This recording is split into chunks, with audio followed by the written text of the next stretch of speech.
আসসালামু আলাইকুম সম্মানিত ভিউয়ার্স, আশা করছি সকলে ভালো আছেন। আজকে আপনাদের গুরুত্বপূর্ণ একটি বিষয় নিয়ে বিস্তারিত আলোচনা করব। বিষয়টি হচ্ছে হাঁসের ভ্যাকসিন কত দিনে করতে হয় এবং কি ভ্যাকসিন করতে হয় এবং ভ্যাকসিন করার জন্য কিছু গুরুত্বপূর্ণ পরামর্শ।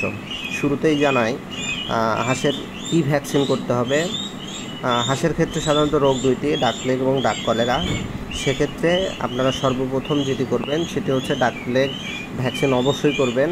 আর ডাক প্লেগ ভ্যাকসিনের জন্য আপনার হাঁসের বয়স হতে হবে 20 থেকে 22 দিন, এবং 20 থেকে 22 দিনের যে বয়স হবে সেটা আপনার নির্ভর করবে হাঁসের শারীরিক গঠন এবং ওজনের উপরে। আপনার যদি 20 থেকে 22 দিনের মধ্যে হাঁসের যথাযথ ওজন হয় এবং দেখা যাচ্ছে 250 থেকে 300 গ্রামের মতো ওজন হয়েছে, সেক্ষেত্রে আপনার 20 থেকে 22 দিনের মধ্যে এই ভ্যাকসিনটা করতে পারেন।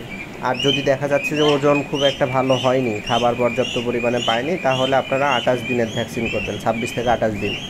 আর এই ডাক প্লেগ ভ্যাকসিন করার জন্য আপনারা ডাক প্লেগ যে ভ্যাকসিনটা, এই ভ্যাকসিনটা সাধারণত পাবেন সরকারি পশু হাসপাতালে।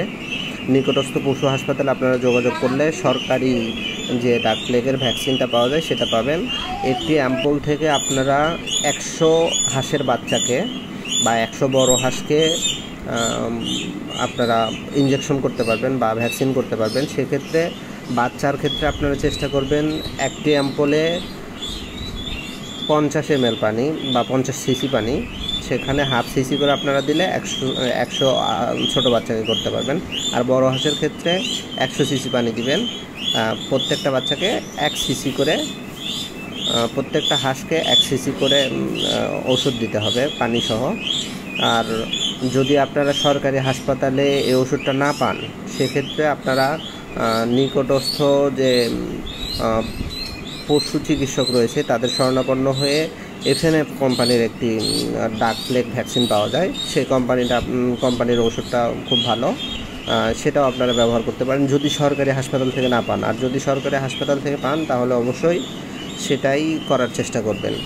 আর ডাক প্লেগ ভ্যাকসিন করার ক্ষেত্রে একটি গুরুত্বপূর্ণ বিষয় আপনারা মনে রাখবেন, সেটি হচ্ছে ডাক প্লেগের যে ভ্যাকসিনটা নিয়ে আসবেন সেই ভ্যাকসিনে অবশ্যই দেখবেন যে ডেট ঠিক আছে কিনা এবং ওষুধটা ঠিক আছে কিনা। অনেক সময় দেখা যায় যে ডেট ঠিক থাকে না এবং ওষুধ ঠিক থাকে না, তখন আপনারা এই ভ্যাকসিন করলে কিন্তু ক্ষতির কারণ হয়ে দাঁড়াইতে পারে। আজকে পর্যন্ত